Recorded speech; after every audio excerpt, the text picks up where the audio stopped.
Ano ngayon? October 31. Bukas is November 1. Ano yun? All Saints Day. Undas, kumbaga.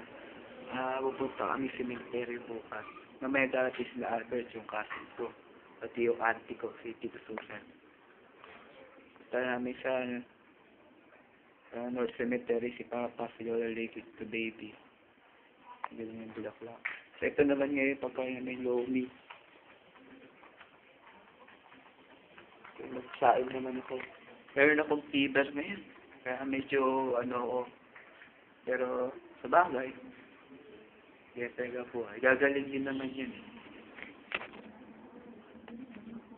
So kaya ito gagamitin ko, lagundi, para ito sa plena.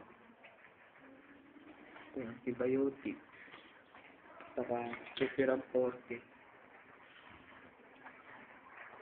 Yun lang. Kaya, anis ko yung sinain ko. Medyo ano pa yata.